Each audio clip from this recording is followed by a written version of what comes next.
everyone, and welcome to the start of the 17th annual season of the Faith and Life Lecture Series. I'm Pastor Tim Westermeyer, and on behalf of St. Philip the Deacon, which curates these talks, it's my privilege and pleasure to welcome you here this evening. I always do like to ask as we begin, who has not ever been to a Faith and Life event in the past? All right, excellent, good. A special welcome to all of you. I'm glad you're here. Over the 17 years of this season, or the series, 16 years, I guess, of the series, we have, those of you who have been following us know we have cast a broad net in terms of the types of speakers we brought in. The point of the series is to bring in folks who are Christians who can talk about how Christianity informs their everyday work. So we've had authors, lawyers, doctors, politicians, on and on, teachers, and some theologians, not a lot of them, but tonight we are privileged to welcome someone who, among other distinctions, is now the person who flew in the closest to his speaking engagement time. Which was not his fault. He was very conscientious about getting tickets that would work and give him some backup plans, but he flew out of Denver today, and there was a little bit of snow, so his plane, I think, touched down right at about 5 o'clock, and I was slightly worried about getting him, but here we are, so yay. His bio, you can read the short bio we have.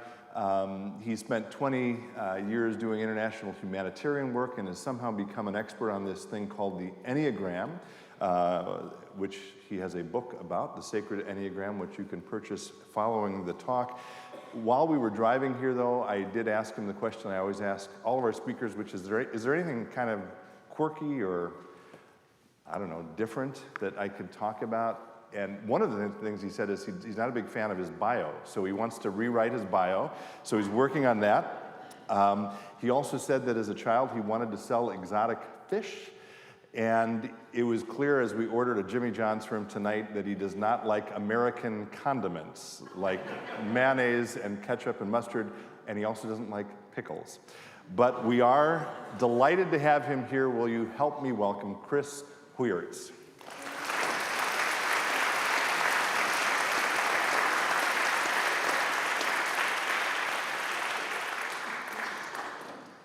Well, good evening.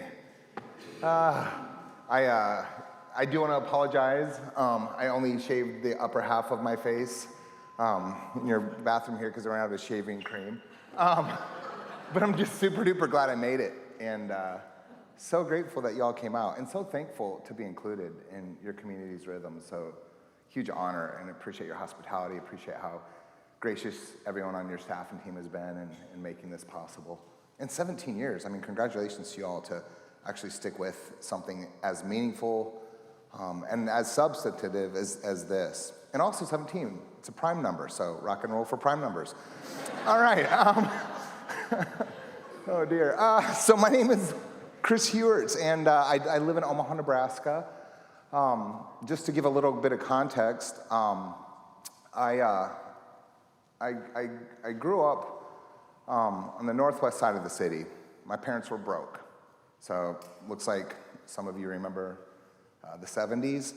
My mom and dad were 19 when they got married, did not go to university, and were good Catholic folks, and so started having a lot of kids. And by the time I was 10, I was the oldest. I was the oldest of 6. Because they didn't go to university, my parents never got the promotions at their places of employment that they wanted, right? It was always the 21-year-old with their undergraduate degree or the 23-year-old with their graduate degree. And I actually think there was something humiliating about that, specifically for my father. And so my parents, I assume, thinking, because they did not have education, put me and my siblings into private schools that they couldn't afford. And by the time I was in grade 11, between my mom and dad, they were working 7 jobs. So my dad slugged 40 hours a week at a sales job that he didn't particularly love. Come home for a quick dinner, and you remember this, right? Fish sticks, grilled cheese. Sometimes we'd throw some ground beef in the pot and make a chili. And then he'd go to a telemarketing building where he was the janitor. And from there, he would go to the quick shop and work till 3 a.m. And so sometimes in high school when I wanted to see my father, I'd go get a piece of pizza and a Slurpee in the middle of the night. And that's really how amazing they were. Oh yeah, and my father's fourth job, of course, on the weekends was officiating whatever high school sport was in season, right? So my mom and dad worked. They worked really, really hard. Two of my siblings were adopted, and my sister was biracial, and so, little kids are beautiful and innocent and full of wonder, but can also be a little mean. And I remember my sister being teased and being called things by decent human beings. But, as the older brother, we internalized this. We took this on. My little brother had experienced a lot of trauma, actually. And the trauma he experienced sort of played out in how he acted out that pain. And he ended up being cycled through all sorts of boys' schools and institutions and correctional facilities. And so it wasn't a terrible childhood. I had actually an amazing childhood.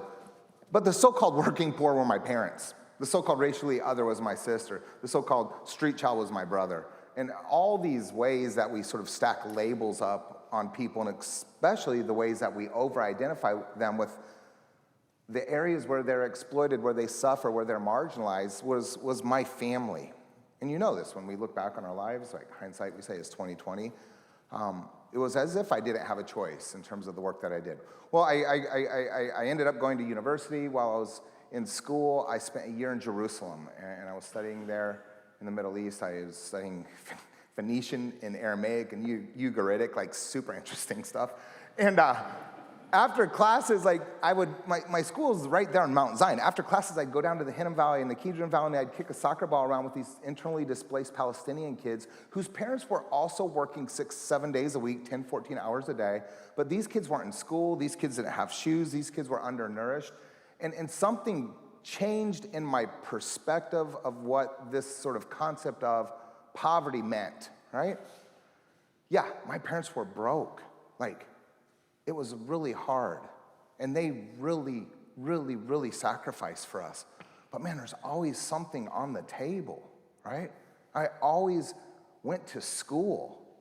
And these kids' stories was very, very different. And so it made me reconsider what I was actually studying in sacred texts and what I was seeing in Scripture. And it started to change, actually, my perspective of everything.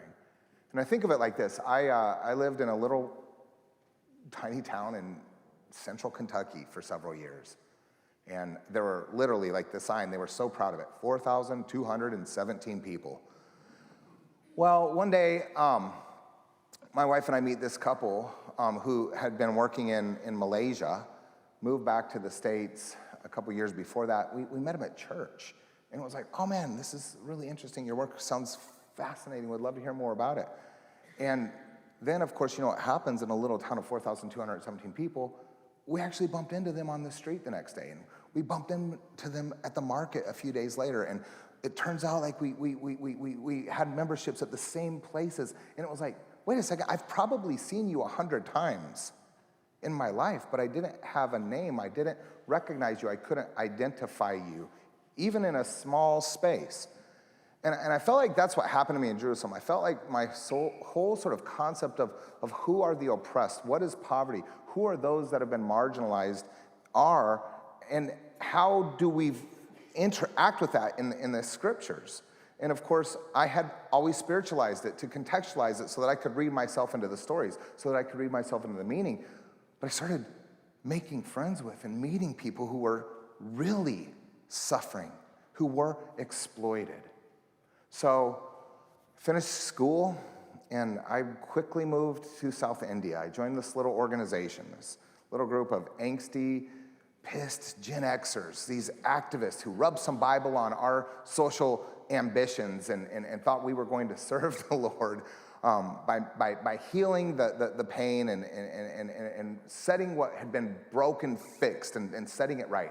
So I actually helped in the early to mid-1990s start South Asia's first pediatric AIDS care home, right? So those 8 countries back then didn't have a place for children who were born HIV positive or orphaned because their parents had died from AIDS. And at a time in my life when I should have been going to more delivery rooms, celebrating the birth of my friends' children, I was at the gravesite of little kids that we had found that were abandoned in government hospitals and left to die because they were sick. And it was overwhelming. And it was too much.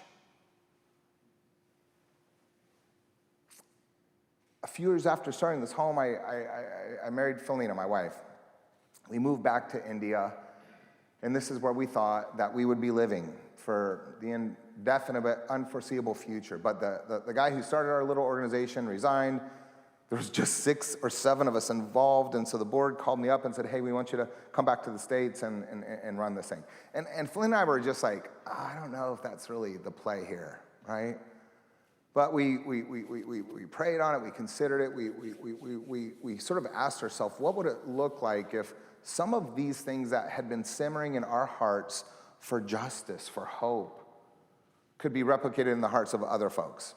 And so we said yes, and we hit the hard reset button on this little organization, and really very quickly, just in the course of a few years, we built this out to 350 people working in 15 countries.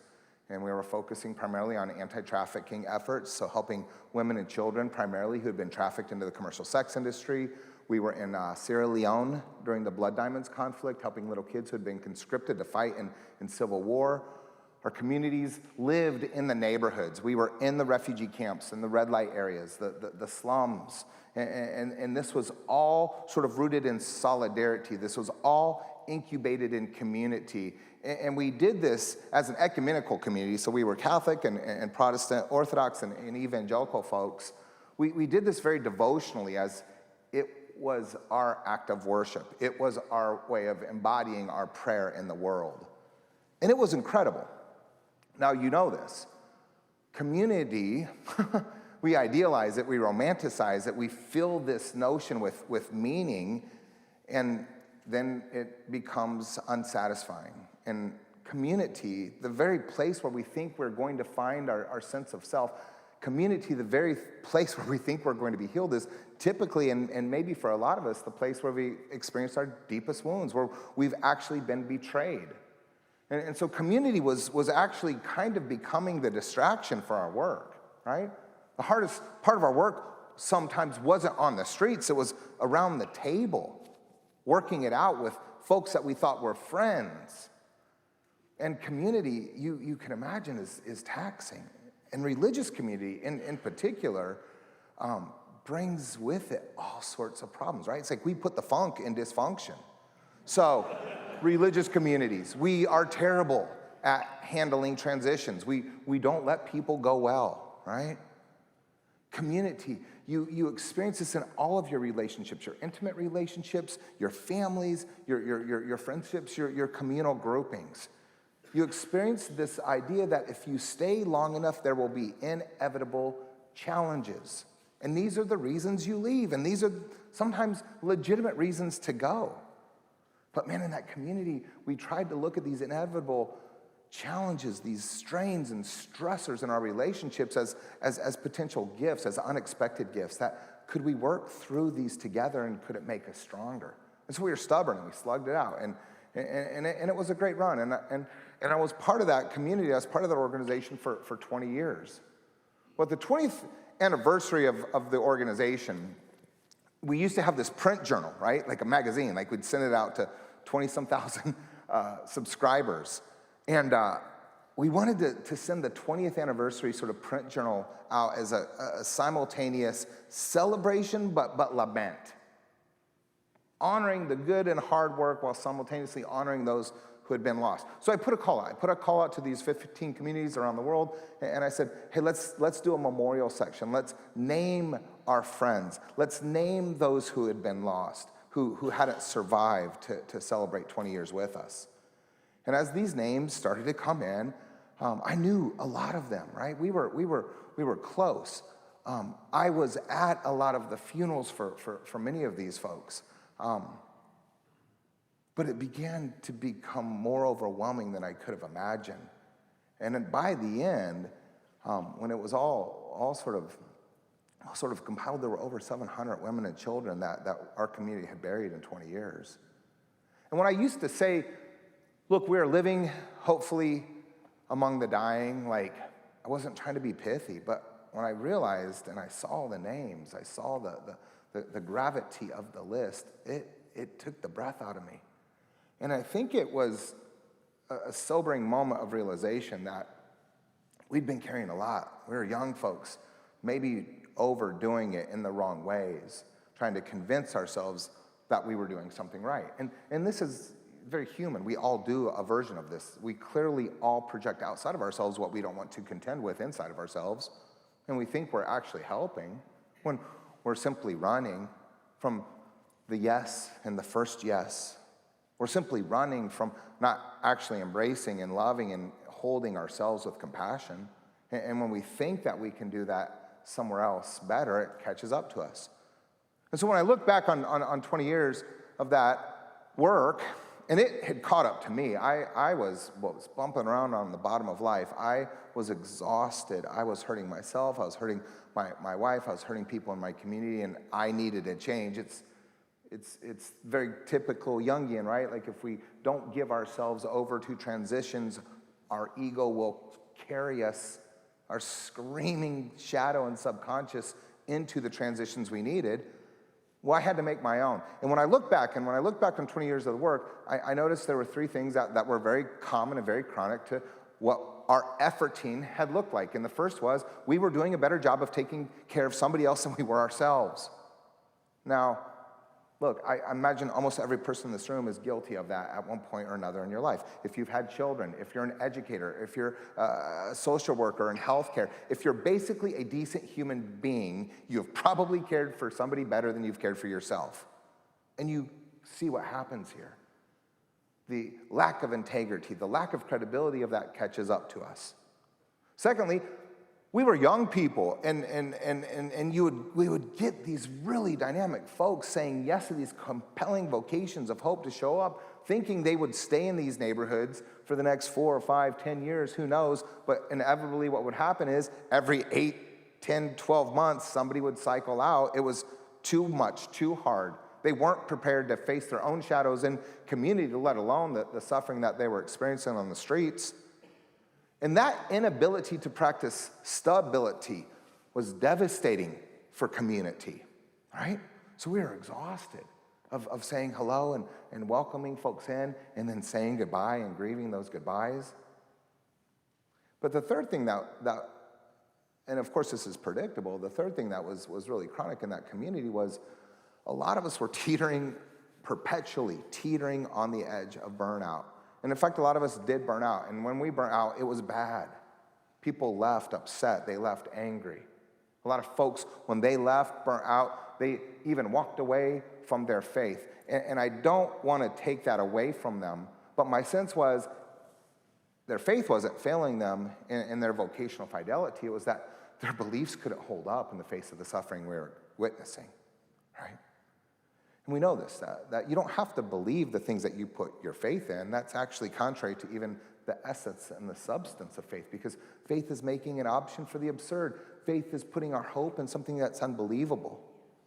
But you see, we're even sort of leading with beliefs. Then our belief was our efforts would heal the world, right? So I hit my wall 7 years ago, last month. After hitting the hard reset again, my wife and I started a new little nonprofit, a little center for contemplative activism, honoring the investments that our teachers, the late Father Thomas Keating and Father Richard Rohr had made in our lives.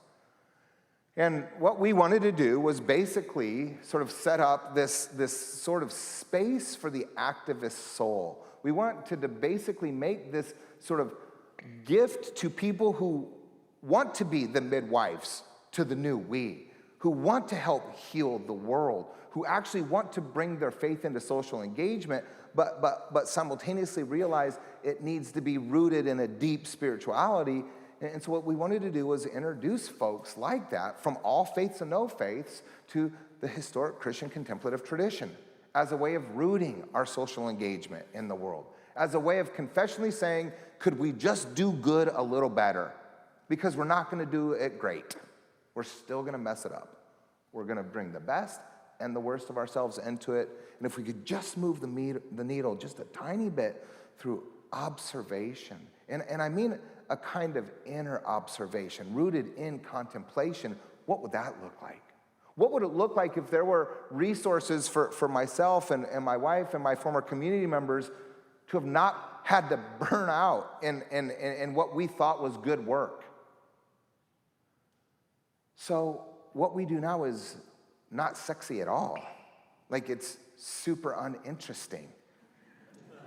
My brothers are just like, wait, what? What is a Center for Contemplative Activism, man? And yeah, like, it's clumsy and it's full of jargon. But we're basically introducing folks to practices that are framed by solitude, silence, and stillness. And I think these three interior postures, solitude, silence, and stillness, are actually the corrections to what's out of control in our lives, right? So, solitude. We still work with a lot of young people, right? I was telling your pastor, our nonprofit for the last 7 years, we host a spring, a summer, and a fall retreat at a little Benedictine monastery outside of Omaha. And we've sold every one of these out in 7 years. We have long waiting lists. People fly in from 20 to 30 states every time. Well, the average age of our retreatants are usually somewhere between 34 and 37, right? And that kind of feels old to us because we work with a lot of young people. But the young people we work with, you know this, like, they have 4 or 5 or 6 roommates. They're all smashed up in a house, or they're bunking in apartments, or they're sleeping on couches, and they're almost never alone. When I go to the market, right, it's like, this thing is in front of me every second. And if Lena, my wife, is like, hey, can you get some soup? I'm like, shoot, there's 70 different chicken noodle soups. I'm paralyzed by the options. I can't make a decision. Everything is happening in real time. I'm live tweeting like the game. We're never alone. We're always connected. Some of us are insulated and incubated in spaces where we actually can't find breathing room. But a lot of us are still lonely. And that loneliness catches us off guard. Well, solitude teaches us to be present. And in being present to ourselves, to divine love, we learn to be present to each other and the world. Silence, right? So it's the same thing.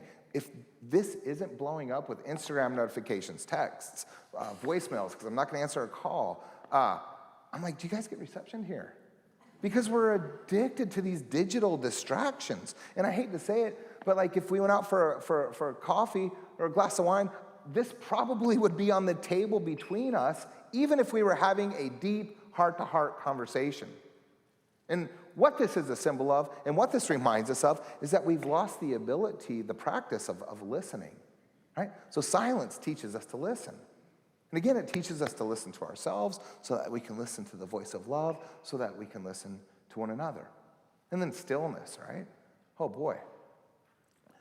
We are an activist generation. We live in a cause-informed world.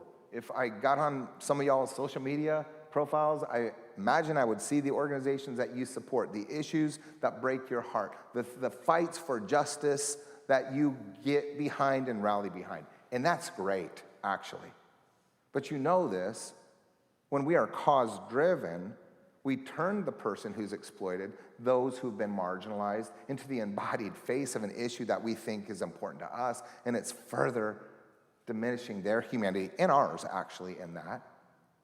We also know this, that history will not absolve us.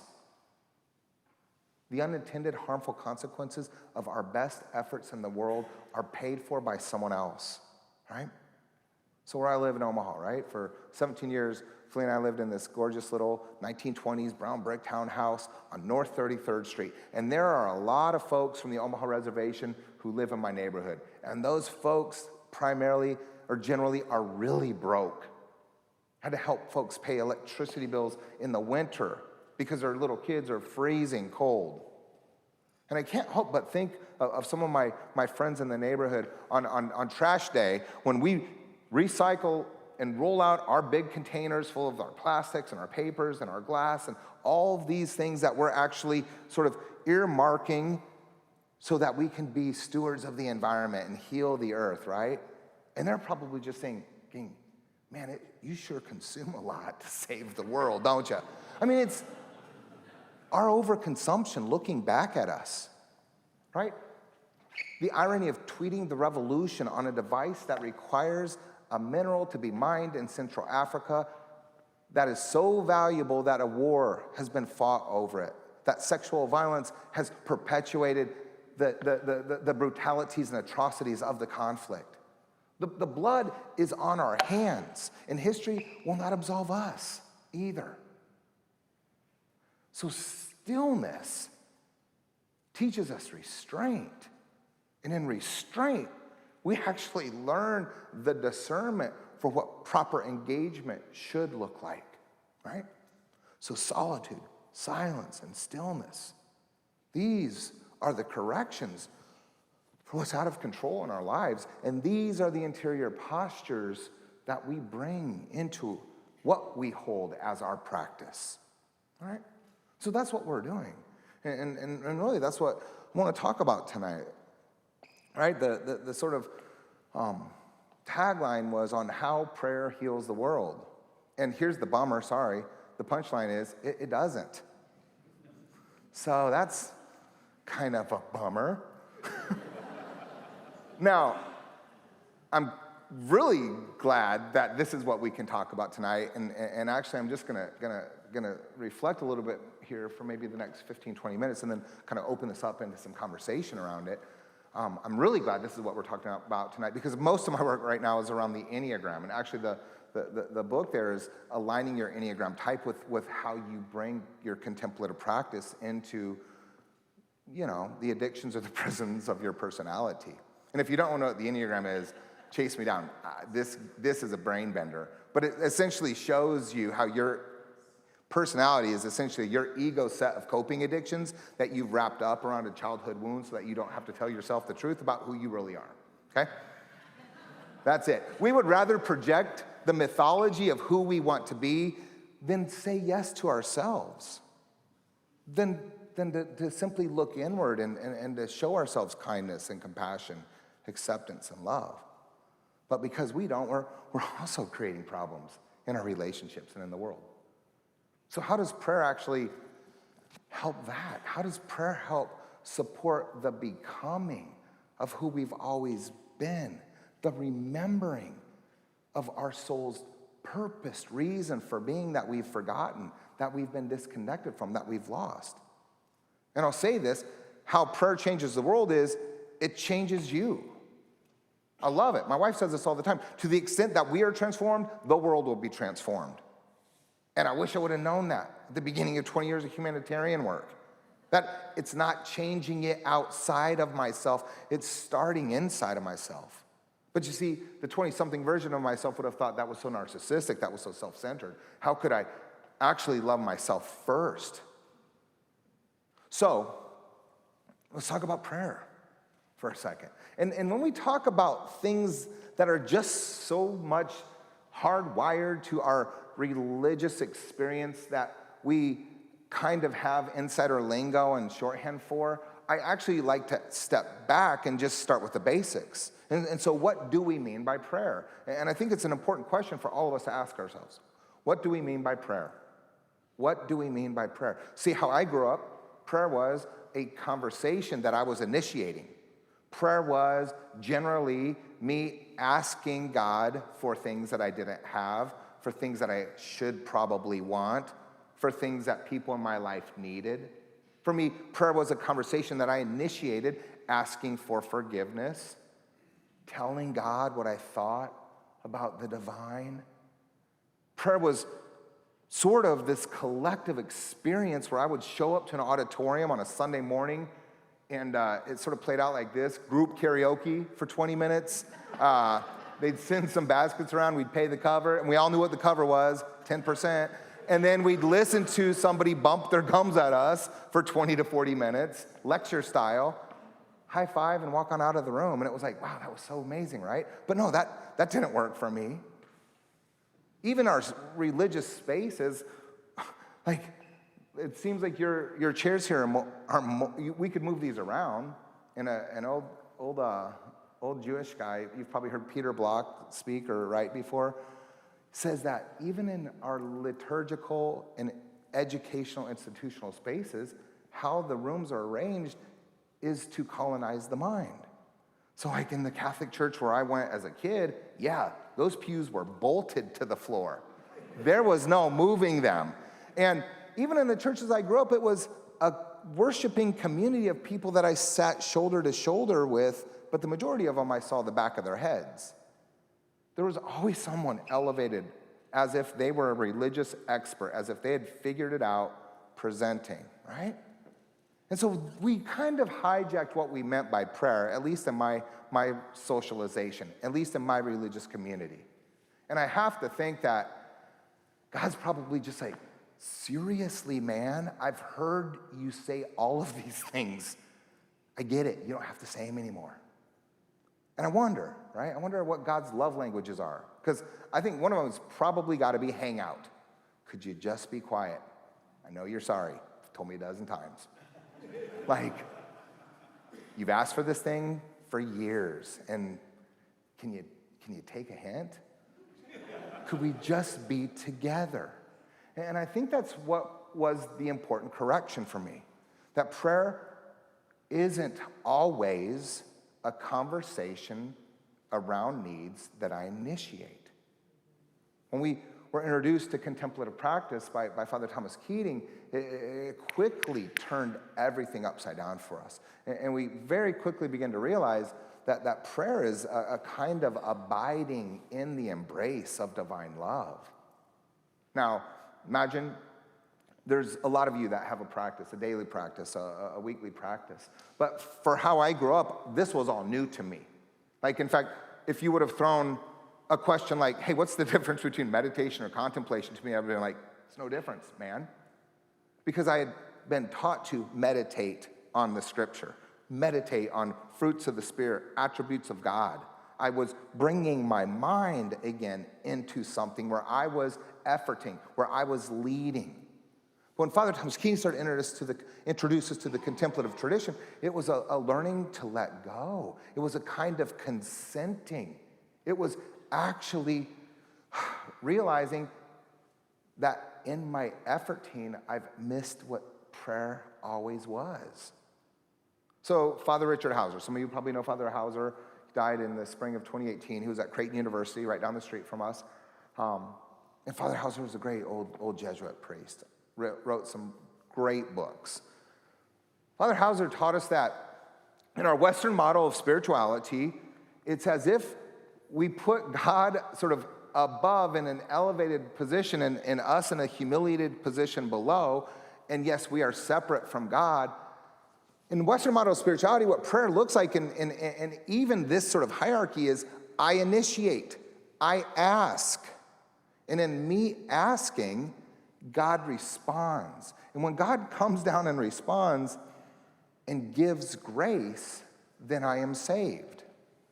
And I think in the Western model of spirituality, we more or less kind of function that way generally as Americans.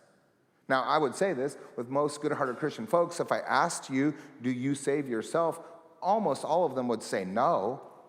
But if I ask you, is your salvation contingent on right belief, right practice? Is it contingent on accepting grace, acknowledging grace, living into the responsibility of grace?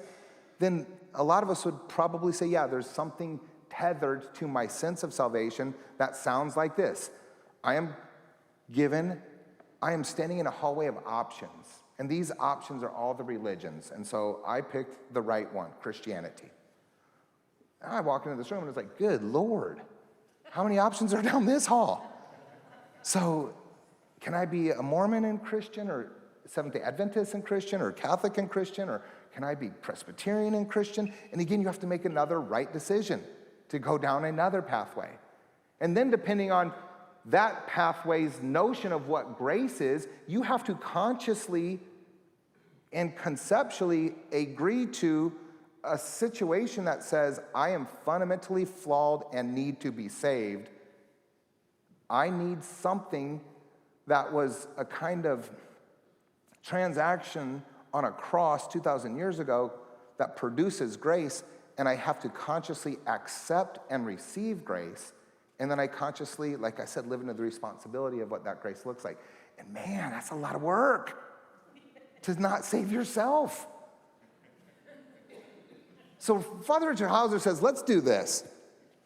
Let's take this notion of God, let's take this notion of humanity, and let's fuse them together so that they're overlapping, but still distinct, still separate. That I'm not God and God isn't me, but I'm not outside of God.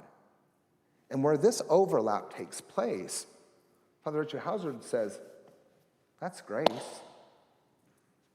We don't have to do anything. That absolutely, because this is in the book with the numbers and the words, that absolutely nothing we do can separate us from God's love. We're stuck. We can't get out of it, no matter how hard we try. And man, our ego's doing its job to try. Nothing can separate us. And in this space, and what Father Heuertz says is the biblical model of spirituality, God is always initiating. God is the one initiating. Love is reaching out. It's not our efforting. And we don't have to receive it or not. It's there for us. We're in it. That's grace. So my sense is when we start to talk about prayer, and it's like, what is prayer? I think we have to sort of rewind all the way back to this very simple sort of concept or understanding of it's simply resting in the embrace of divine love. That's prayer. That's rest for our souls. That's us acknowledging we are not God, which is devastating to our egos and humiliating to what we've parked in our shadows. So what is prayer? I really think it's that simple. It's resting in the embrace of divine love. So why pray? Now, I'm going to ask this question from what is prayer to why pray, because still some of us are like, okay, cool, resting in the embrace of the divine love. I'll do that. How do I do it? Why do I do it? Why do I need to do it? Why do I even need to show up if it doesn't matter because I can't separate myself from it? Well, I want to sort of be honest, like, it doesn't matter. Like, why pray if it doesn't matter? So I was telling your pastor that I was just listening to this podcast, this great Buddhist teacher. He's written, he's taught on meditation for 40 years. You've probably read his books. And he was being interviewed about, practice and mindfulness. It was brilliant. I was riveted. And at the end of this, it's maybe about an hour and 10 minutes or so, about 52 minutes into it or something, the interviewer says to this teacher, this meditation teacher, so I got to ask you, because one of my listeners is probably going to sound off and say, look, this joker has been teaching this for 40 years. Why couldn't he hold his marriage together after 20 years? And I was like, whoa. And I was walking my dog in the park. I hit rewind on that podcast like 3 times. I was like, did he just ask him that just like that? And I really took the breath out of me because it was just like, yeah. My wife is a remarkable human being, actually. She spends 2 to 3 hours a day in centering prayer. It's incredible. But she's still human. And if we give ourselves to rest in the embrace of the divine and it still doesn't change everything, why does it matter? Well, I think it matters because prayer is the fruit of love. So do you all know who Thomas Keating is? Anybody not know Father? Sorry, I don't want to sort of like let my normative gaze speak over the heads of the room. Father Thomas Keating, if you don't know, was a Cistercian monk. I think he was 94 when he died a year and a half ago. And he was the one who brought centering prayer, which is a non-conceptual, apophatic practice of really just resting in a posture of interior solitude, silence, and stillness to the laity. That these old great practices had been locked up in the monasteries and the convents, sort of the professional tricks of the sort of ordered individuals who had taken their vows. And he said, no, let's bring these things into the churches and give these back to the people. right? So when we met Father Thomas, when he came to Omaha years and years ago and he introduced us to us, we went to one of his public events. And during the Q&R afterwards, this woman came down and she was standing at a microphone, actually very similar to this setup. And she started to tell Father Thomas, when I started centering prayer 20 years ago, it changed my life. I was so rooted. I was so grounded. I felt the love of God. And then she said, something happened and something changed. And I would show up to my practice and it was actually really difficult for me. And it was actually really painful and it became laborious. And then it became empty. And then rather than being the consolation it became a desolation for me. And by the end of this, she's crying and she's just sobbing. And I remember just like watching old Father Thomas Keating in his habit, just smiling, and the sadder and more miserable this lady got, it was like the happier he was getting, and I was just like, you gotta be kidding me, man. And when she stopped and she pulled herself together for a second, Father Thomas said, that's the most beautiful thing I've ever heard in my life, that you would experience such sadness, such misery and desolation in a practice and still show up every day. Every day. He said, that's what love looks like. Giving of ourselves without expecting something in return. That's the fruit of your prayer, and that's why we pray, because prayer is a fruit of our love. It reminds us that not only are we held in the embrace of love, but that we offer that love back because we can't help but. That it's not reciprocal, it's contagious, it's irresistible, right? So how do we pray, right? So if we have to ask the questions, what is prayer, why pray, then how do we pray? And the retreats we facilitate, we teach practice. Our fall retreat in a couple weeks here, there'll be almost 70 people that will come, and we will introduce them to probably 6 or 7 contemplative practices and try to give them exercises for their spirituality. Try to create the possibility for a little bit of spiritual muscle confusion and some cross-training to just mix it up enough to help bring some clarity, to maybe help encourage some of these folks to move their practice to a discipline. Because it's so funny when we call these things disciplines when we don't practice them.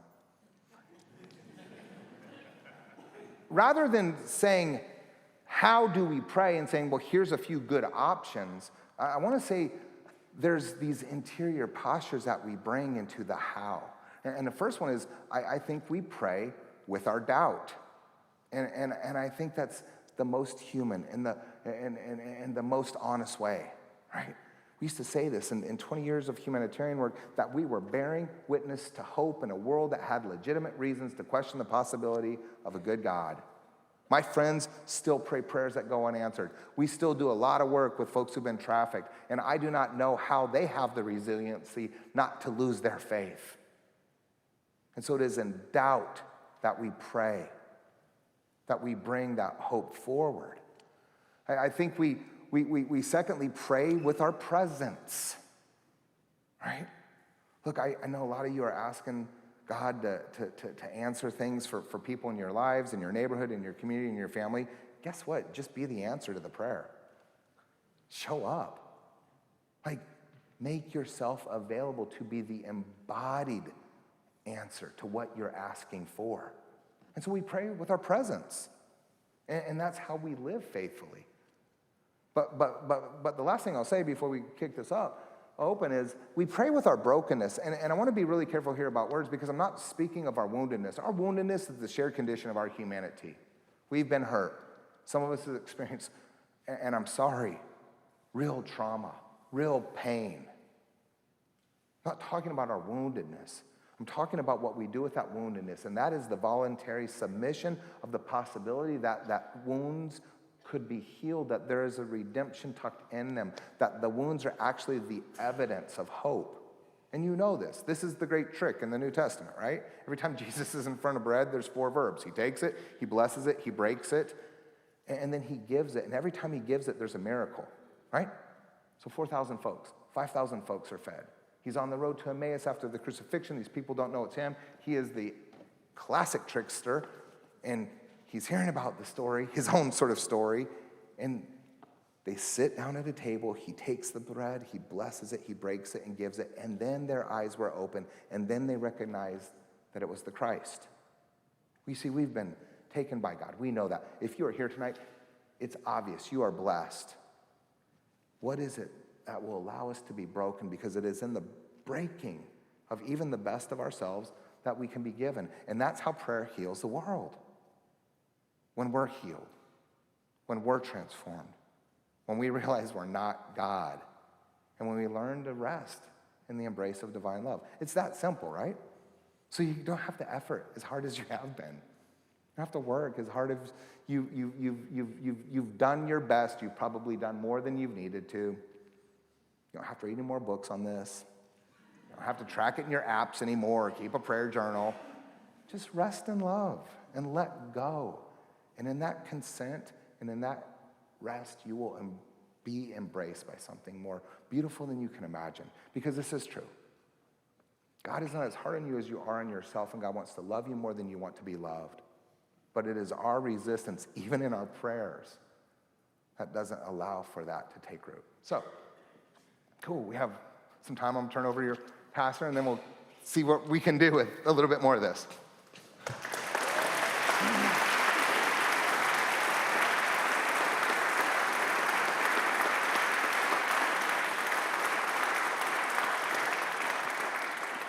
We are going to take some questions and responses, as Chris said, because he doesn't have all the answers, but he does have responses in a minute. But a couple of announcements from me first. One is that it is really fun to do this series, and one of the joys is that I get to meet amazing people like you. I loved him from the minute I met him, and I think you're awesome. So that was fabulous. Thank you. Yeah.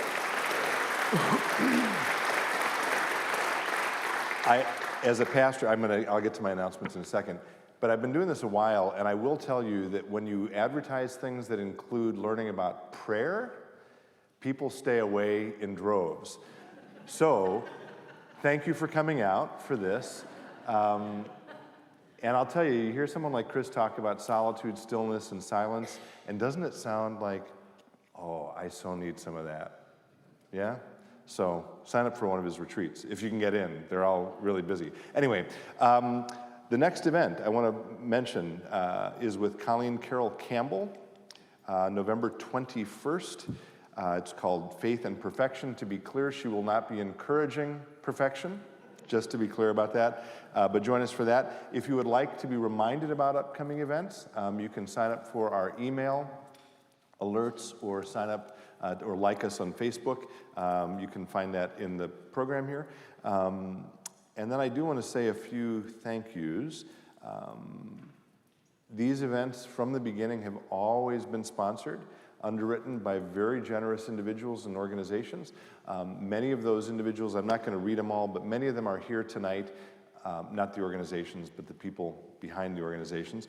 And so I just want to say thank you to those of you who help support this series. You make it possible for countless people to come and hear wonderful speakers like Chris at no cost, which has been a priority of ours from the beginning, to simply open this up to the community. So you're here tonight thanks to the generosity of those folks. Will you please join me in thanking them?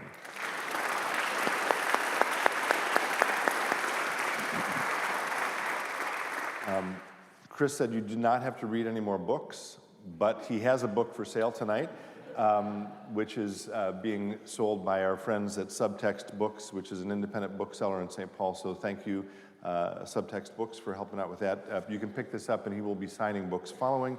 One of the questions I get repeatedly about the series is, how do you get the ideas for speakers? Some of those ideas come from audience members, but one very reliable individual over the years who has suggested many speakers is Amanda Berger, who's on our staff and is sitting right here.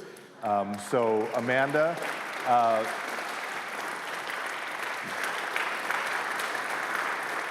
Amanda is the one who gave me Chris's name. I think they actually have met at a wedding many years ago. I will also say Amanda is the editor of a magazine, a quarterly magazine we put out here at St. Philip the Deacon called Inspire. And I believe we have extra copies of that at the welcome counter. I mention that because it features, among other things, an interview Q&A with Chris. So if you do not have a copy of that, please pick one up when you leave tonight. And then, as always, I want to give a word of thanks to Jeff Elstad, our guitarist, who has been with us from the beginning. Jeff, as always, thank you for your time. All right, we're going to take some time now for questions and responses. There are 2 mics to my right and my left. So if you want to come up and ask away, Chris is going to join us again. So, Thank you.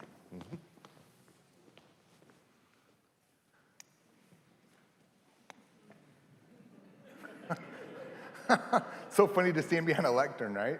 And sorry, I understand this is like lecture. Sorry if that wasn't like adult enough of a lecture.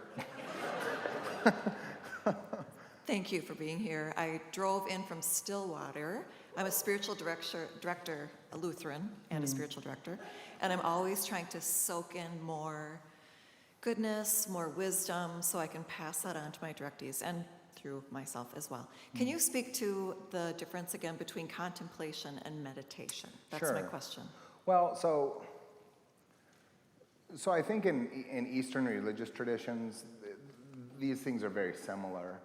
I think in Western religious traditions, the over-focus on the mind as an organ of perception becomes kind of what's led with, let's say.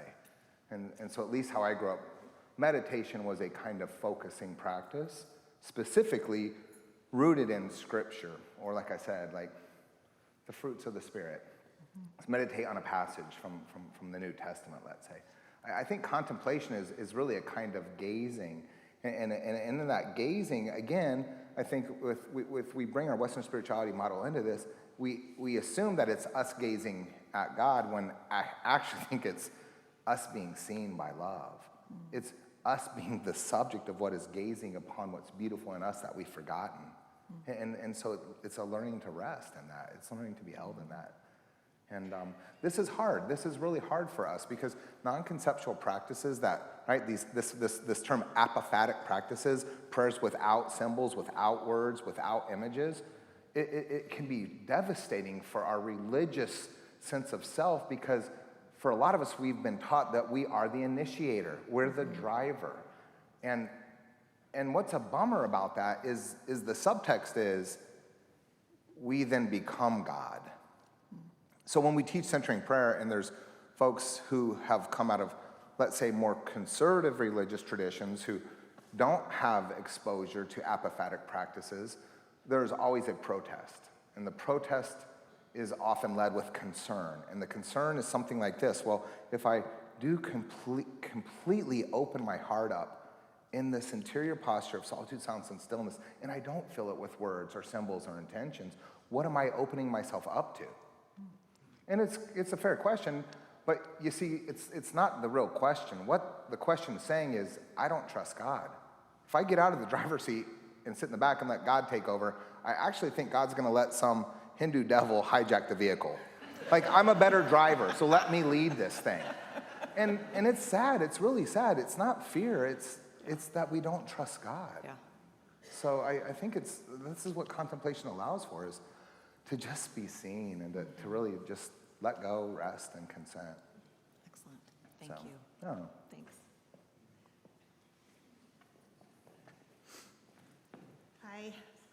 Hi, my name's Debbie, and I'm nervous.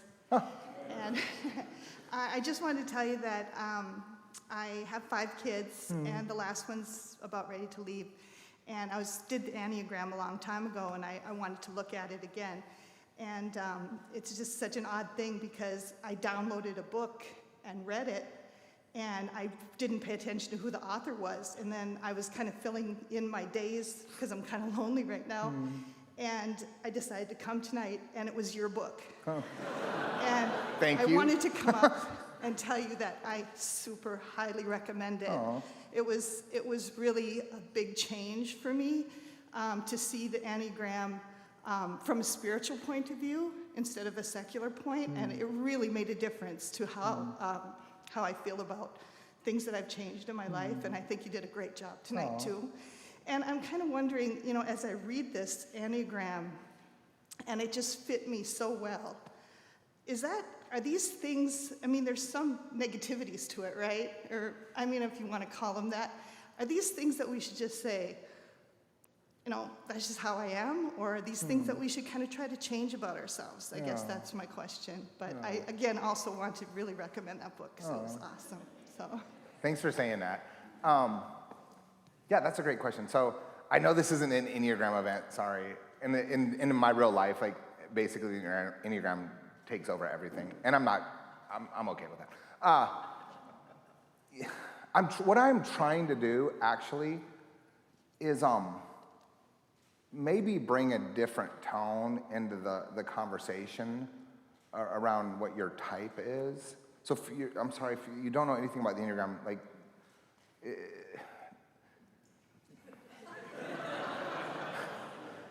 let's just say it like this. It starts with the Enneagram of Personality, a 47-year-old overlay to a larger ancient process teaching. The Enneagram of Personality essentially shows us the 9 archetypes for human character structure, let's say. And they call these types, and then they number these 1 to 9. Well, when this leaked in the early 70s, it leaked through some Jesuits who weren't allowed to speak about it. One of them had actually signed a confidentiality agreement with his teacher saying, I won't share this. But you know this, once you learn the Enneagram, you're typing everybody. And that's the point. It's not about typing everybody. It's about working on your own soul, your own self, your own essence. Well, when the Jesuits leaked this in the 70s and 80s, like, they were brutal. Like, they essentially showed you this through the shape of your tragic flaw, through your sin tendency. And so it was communicated very negatively to a lot of us in the old days. And this is why it's kind of humiliating and devastating for some of us to be typed or to come across the material on our type. What I'm trying to do here is reframe this around compassion, saying, you know what? You have a type, and one of my teachers says this, Russ Hudson says this, you have a type, but you're not your type. Well, one of my other teachers says, imagine your type not as your personality, but as the cell where you've incarcerated your essence. And I'm not interested in decorating my prison walls. I want to turn them translucent so that's what's beautiful in me can shine forward. And I think that's the hard work with the Enneagram, is seeing what's beautiful in each of us and learning to have compassion for ourselves and remembering that innocence that was lost in this so-called childhood wound. And so Sleeping at Last, actually Hustle is one of my love languages, is a musician. And if you don't know Sleeping at Last, this is maybe the best gift I'll give you tonight. Chase it down. If you've ever watched Grey's Anatomy, you've probably heard his music. It's beautiful.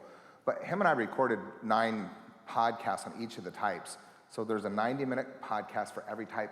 And we're really trying to be compassionate with it. Like, here's how to understand yourself in relationships. Here's how you are misunderstood. Here's how to learn to listen to the people in your life who are type 1 or type 2 or type 3. But yeah, I would say, so sorry, this is the long way around the head to get to the nose.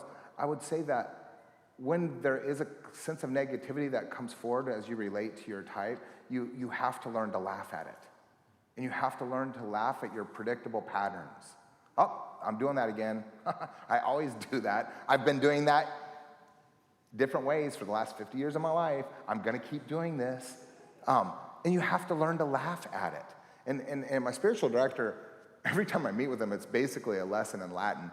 He talks about why humor is so crucial to our spirituality, right? It starts with this word humus. This is the Latin word for ground or earth. And this is the same word where we get the word humanity. So I get that. My humanity comes from the ground. This is from dust we came, to dust we shall return. This is why our brothers and sisters who are Muslim touch their head to the ground 5 times a day to remind themselves of that.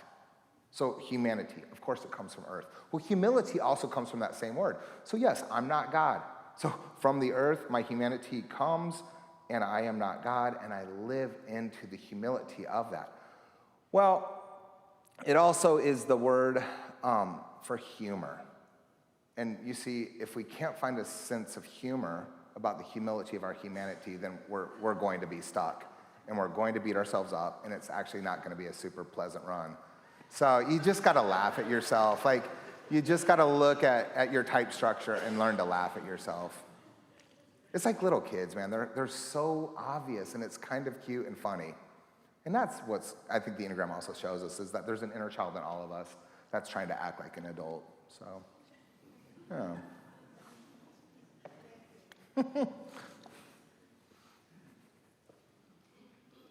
Okay, well, no more questions? No, don't go. Oh, we have another question? Okay, that's fine.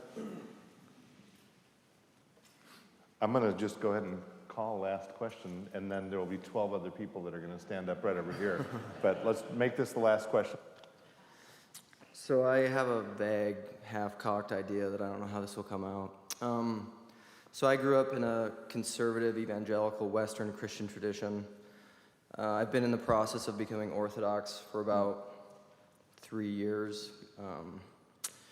And a lot of it is because of apophatic theology and ways of thinking. And so I'm wondering, as I still interact with the majority of people in my life that are in that world, and as I find that I try to talk about things as I've moved away from it, and like you were even talking about, you know, the ego and the mind, and that meditation and just resting in divine love can be a process. Can you just speak to how do you talk to people that are in that framework, or what would be advice for me to myself, because I still go into my head all the time and try to, like, I'll try to convince people through my ego and my mind of apophatic thinking and theology.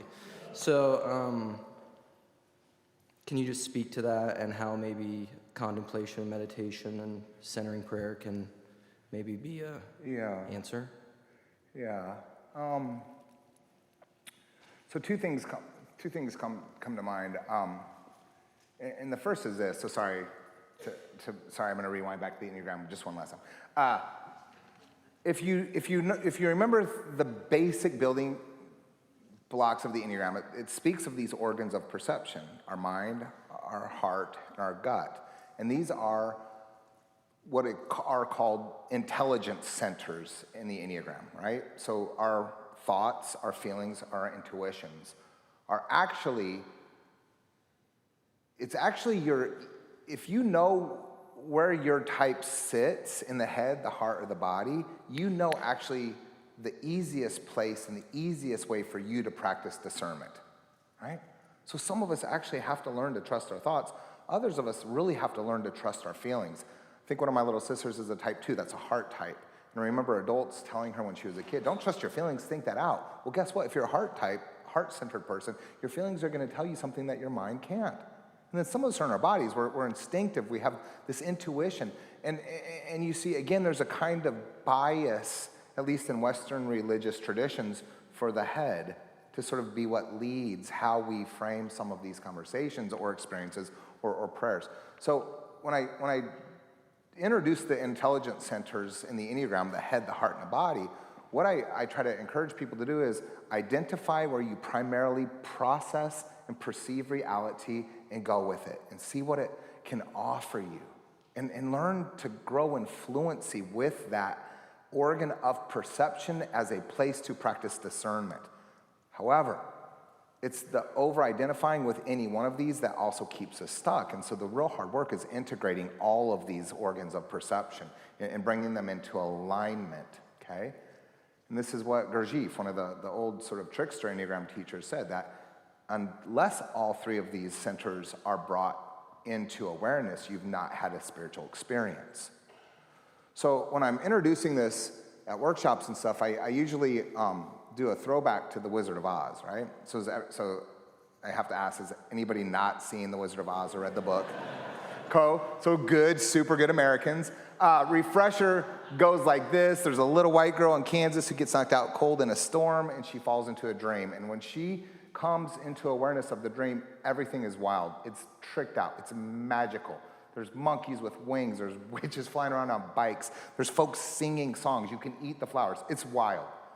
Super exciting for a quick minute, but it gets worn out pretty fast, and all she wants is to go home. So she starts her way, and essentially she begins a pilgrimage. And we know this. Pilgrimages are one-way journeys of intention. And the intention is a homecoming, to remember, to go back to where she came from. but she gets interrupted by three people, right? There's a tin man who's afraid he's lost his heart. There's a scarecrow who doesn't think he has his mind. And there's a lion who does not think he has courage. And my sense is these are her centers of intelligence. Because if you take a Jungian dream analysis overlay to Oz, right? And in Jungian dream analysis, everybody who shows up in your dream is part of your disconnected subconscious trying to message to you while you're sleeping what you won't listen to when you're awake. Well, then it's her. It was always her. And she has to help the lion, the tin man, and the scarecrow. Remember, they always had what they needed. It was never lost. So I think this is maybe the first thing is learning to integrate these three aspects, these three organs of perception, these three ways of perceiving and processing reality in our spirituality. And yes, honoring the mind without severing it from the heart or the body. And this is why in our very posture of prayer as little kids were taught, close your eyes, bow your head, and fold your hands. Well, the Orthodox folks teach us this. We're putting the mind in our heart by bowing our head and holding it together in the body. See, we're bringing these three things together, right? So I think that's the first thing that comes to mind. The second thing that comes to mind is contemplative practice is, let's say this, contemplative spirituality is learning to access things with other organs of perception that we generally don't reach for, right? So the examine, you've probably heard the Ignatian examine. The Ignatian examine is a way of using memory to pray. There's all these sort of different ways of bringing another way into seeing what was unseen before. So I sometimes illustrate it like this, and actually I tell this story in my book. My spiritual director, this man I've been meeting with for the last 15 years, he's a scrappy old 79-year-old Irish priest. And when he was 9 years old, he lost his sight.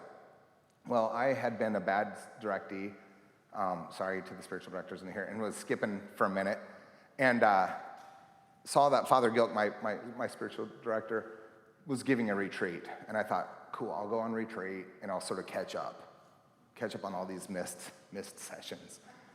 And it was a silent retreat, and this is kind of how bad I am, because Father Gilk can't see. I just thought, silent retreat, I'm gonna slip in. He's not gonna know that I'm there. I'm gonna slip out.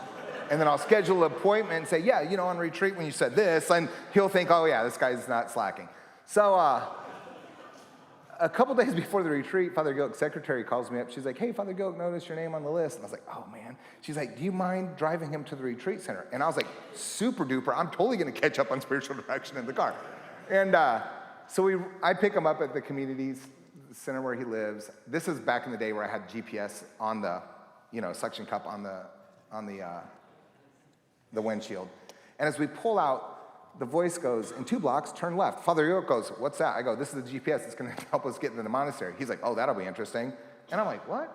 Well, like 70-minute drive, Father Gilk actually corrected the GPS's directions multiple times. And he was always right. No, keep going straight. I know a shortcut. I was like, what? So retreat was great. Load up the car on the way back. Father Gilk goes, hey, you won't need the GPS. I'll get us back home. And I was like, what? My spiritual director, I'm gonna do what he says. So we start driving, and it was remarkable. He rolled down the window, and I was like, oh, you want to turn the air conditioner on? He's like, oh, no, there's some train tracks over here, and I love to listen to the trains come by. And as he was saying that, here comes this Union Pacific train just blowing past, and I was like, what in the world? Drive another 10 minutes, he's like, oh, there's a tractor manufacturer up here, this lot where they sell tractors. Tell me can you describe what's in the lot? Can you tell me what color they're? And as he's saying this, I look up and it's right there. I'm just like, what is this guy doing? We're on this old country freeway, and he goes, in a couple minutes here, you're gonna come under a bridge, and I want you to take the ramp. And we're going under the bridge as he's saying it. So I'm just like, what is going on with this guy? Like, weirding me out. Drop him off. I go home. Felina goes, how was the retreat? I was like, how was the retreat? You're not gonna believe the ride home. And I think about that ride home all the time as this is what we're trying to say yes to in our contemplative practice. Using organs that we generally don't to find our way back to ourself. Like being surprised at getting there a different way. And so if it's our head, and if that's where your dominant center is, you honor that. But man, learn to integrate all of them. Learn to bring your heart and your intuition and instincts into your practice. And you'll find your way in effortless, more surprising, and I think more mysterious ways. And that's for all of us who grew up conservative, what we need to learn is that when we're not open to mystery, then we've lost a sense of adventure. That we think what we figured out is actually right and nothing could be better. And man, that's no way to live. And I think the contemplative allows for mystery to be the lane, right? So I don't know. That's why it's Q&R. I don't have the answers, but I just think like learning to bring these three centers in and allowing us to find different ways home is what we all want, and it sounds like that's what you're doing and asking for. So thank you. Don't applaud yet. Thank you. And again, I don't want to cut this off, but I don't see other people at the mics. Chris is going to stick around and again sign books, and I'm sure is happy to visit and chat with you out in the narthex. Before we get there, though, I want to say again, thank you to all of you for coming out, truly. I'm glad you were here. I hope you enjoyed it. And Chris, thank you very much for spending some time, even though your plane got in a little later than we expected. And we've got a little gift for Chris. It's a granite plaque that says, with thanks to Chris Heuertz for bringing faith to life. We thank you so very much. Yeah. Thanks for being with us. Appreciate that. Let's walk out.